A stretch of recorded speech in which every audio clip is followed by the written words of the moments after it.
أعوذ بالله من الشيطان الرجيم بسم الله الرحمن الرحيم واعلموا أنما غنمتم من شيء فأن لله خمسه وللرسول ولذي القربى واليتامى والمساكين وابن السبيل إن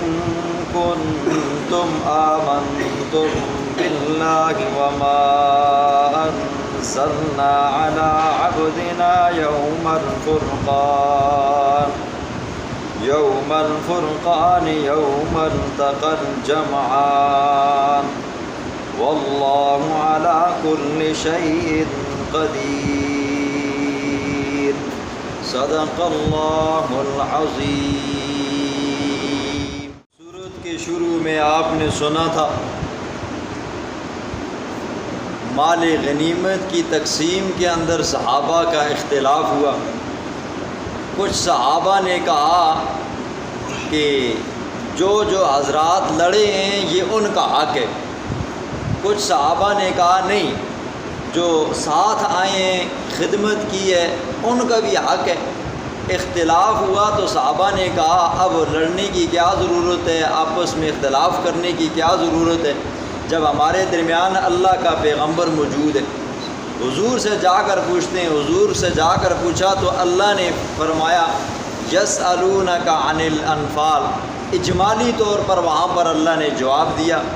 قل الانفال للہ والرسول، قل کہہ دے میرے پاک پیغمبر انفال مال غنیمت یہ اللہ کیت ہے اور اس کے رسول کی ملکیت۔ آج اللہ رب العزت مال غنیمت کی تقسیم کی تفصیل کو بیان فرمائے گا۔ مال غنیمت لغت کے اعتبار سے وہ مال ہے جو کفار سے حاصل ہوتے ہیں، اور شریعت کی اصطلاح کے اندر وہ مال جو غیر مسلموں کے ساتھ کفار کے ساتھ جنگ لڑی جائے، قتال ہو اور وہ اپنا مال چھوڑ کر بھاگیں یا مغلوب ہو جائیں تو ان سے مال حاصل ہو تو اس کو مال غنیمت کہتے ہیں۔ اب مال غنیمت ہے تو اللہ نے فرمایا وہ چیز بھی تمہیں مال غنیمت میں سے حاصل ہو۔ دیکھیں جی، بسا اوقات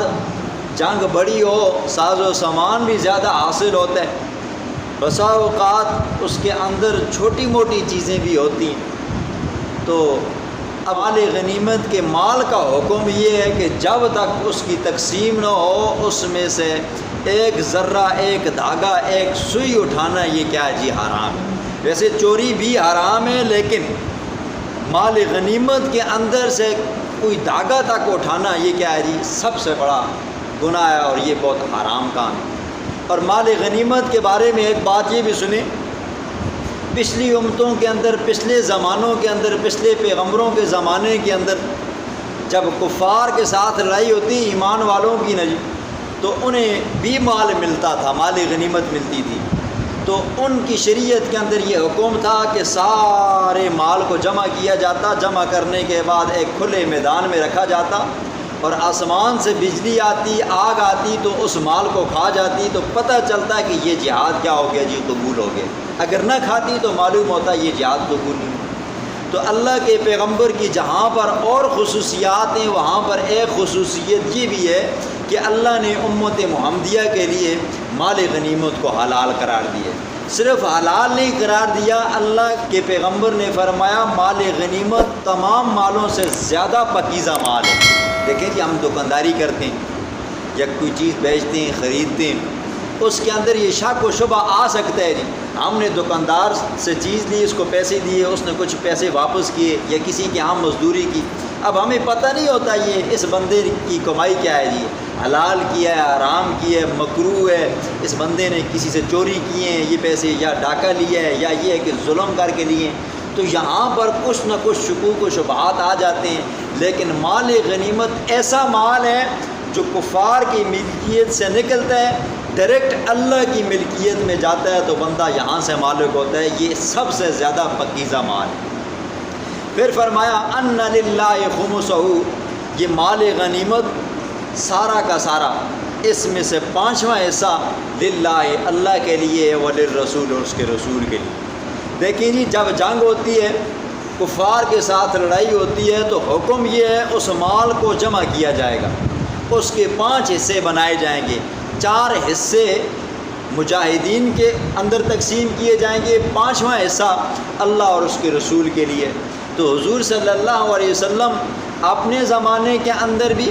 حضور کے بعد خلفائے راشدین حضرت ابو بکر صدیق رضی اللہ تعالیٰ عنہ، حضرت عمر فاروق رضی اللہ تعالیٰ عنہ، حضرت عثمان غنی رضی اللہ تعالیٰ عنہ، حضرت علی المرتضیٰ رضی اللہ تعالیٰ عنہ، ان سب نے اپنے دور کے اندر اسی طرح مال غنیمت کو تقسیم کیا جیسے اللہ کے پیغمبر نے کیا۔ اب یہ 5واں حصہ جو تھا نا جی، اس 5ویں حصے کے اندر اللہ نے اپنے پیغمبر کو اختیار دیا تھا۔ اگر اللہ کا پیغمبر جس کو چاہے مزید دے تب بھی کوئی اختلاف نہیں کر سکتا تھا، اگر چاہے کوئی بندہ میدان جنگ کے اندر بہادری کے ساتھ لڑائے، شجاعت کے ساتھ لڑے، تو اس کو اگر مزید دینا چاہتے تو کوئی اعتراض نہ کر سکتا۔ تو فرمایا یہ 5واں حصہ اللہ کے لیے اور اس کے رسول کے لیے۔ اب اس 5ویں حصے کے اندر اللہ نے 5 قسم کے لوگوں کا ذکر فرمایا۔ نمبر 1، یہ اللہ کے پیغمبر کی ذات کے لیے، وہ اپنی ذات کے اوپر تقسیم کر سکتے ہیں۔ تو حضور صلی اللہ علیہ وسلم اس 5ویں حصے میں سے اپنے گھر والوں کا بھی خرچہ نکالا کرتے تھے۔ انسان ہے نا جی،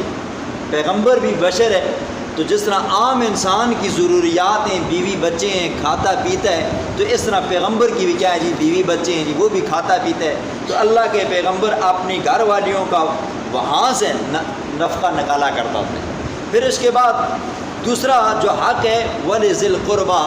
قریبی رشتہ داروں کا جی۔ اب قریبی رشتہ دار چاہے وہ مسلمان تھے یا کافر تھے، مثال کے طور پر بنو ہاشم کے لوگ تھے، بنو عبد المطلب تھے، یہ وہ لوگ تھے جنہوں نے ابتدائی اسلام کے اندر ایمان والوں کے اوپر جب سختیاں آئی نا جی، حضور کا چاچا ہے حضرت علی رضی اللہ عنہ کا والد ہے جی، مسلمان نہیں ہوا،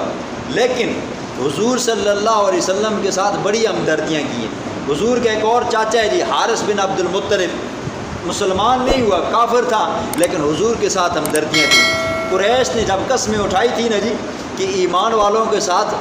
بائیکاٹ کرنا ہے، نہ ان کی بیٹیوں کے ساتھ شادی کرنی ہے، نہ ان کے بیٹوں کو اپنی بیٹیوں کے رشتے دینے ہیں، نہ ان سے چیزیں لینی ہے، نہ ان کے اوپر چیزیں بیچنی ہیں، تو شب ابی طالب کے اندر 3 سال اللہ کا پیغمبر بند رہا، ایمان والے بند رہے۔ یہ بنو ہاشم کے جو لوگ تھے،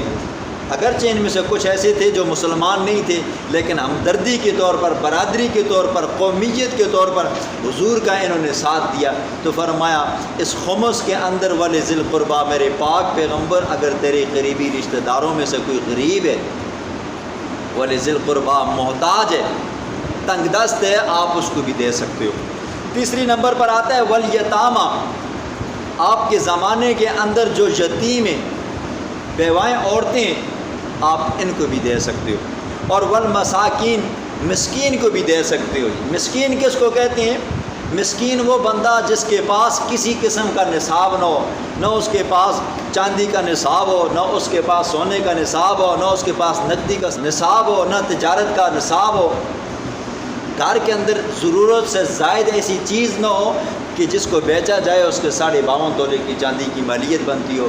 تو یہ بندہ شریعت کی اصطلاح کے اندر مسکین ہے، آپ اس کو بھی دینا چاہو تو دے سکتے ہو۔ پھر مایا وابن السبیل، مسافر بندہ ہے، راہ گزر بندہ ہے، اگر آپ اس کے اوپر بھی خرچ کرنا چاہو تو کر سکتے ہو۔ یہ اللہ نے مال غنیمت کے اندر تقسیم کا طریقہ کار بتایا ہے کہ پوری کی مال غنیمت کو جمع کیا جائے گا، 5واں حصہ نکالا جائے گا، پھر اس 5ویں حصے کے 5 حصے کیے جائیں گے، اللہ کے پیغمبر کے اوپر بھی اس کو خرچ کیا جائے گا، پھر اس کے بعد وَلِذِي الْقُرْبَىٰ، حضور کے قریبی رشتہ داروں کے اوپر خرچ کیا جائے گا، اس کے بعد وَالْيَتَامَىٰ، یتیموں کے اوپر خرچ کیا جائے گا، نمبر 4 وَالْمَسَاکِین، مسکینوں کے اوپر خرچ کیا جائے گا، اور نمبر 5 وَابْنِ السَّبِیل، اور راہ گزر مسافر کے اوپر بھی خرچ کیا جائے گا۔ آگے فرمایا ان کنتم آمنتم باللہ، اگر تم اللہ کے اوپر ایمان رکھتے ہو۔ دیکھیں مال غنیمت کے اندر خوف خدا کو ہونا ضروری ہے۔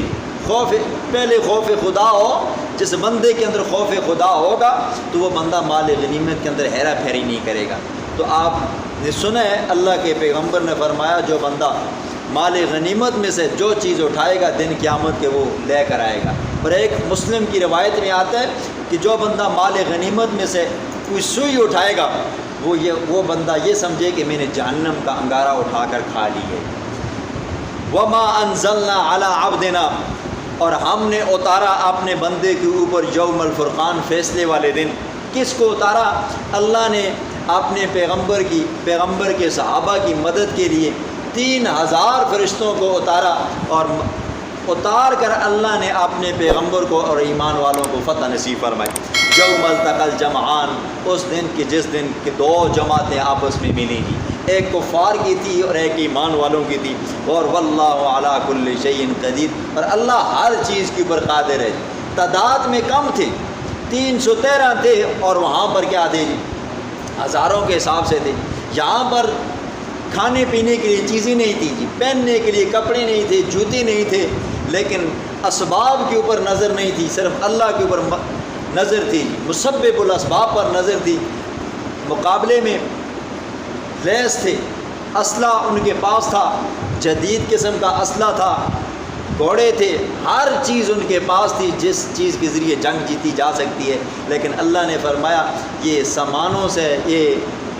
گھوڑوں سے، تلواروں سے، زرہ سے یہ جنگ نہیں جیتی جاتی، جنگ جو جیتی جاتی ہے وہ صرف ایمان سے جیتی جاتی ہے۔ بسم اللہ الرحمن الرحیم۔ وَاعْلَمُوا، جان لو تم، انما بے شک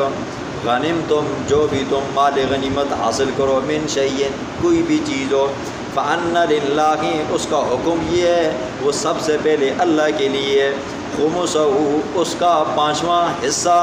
وَلِلرَّسُولِ رسول کے لیے، نمبر 2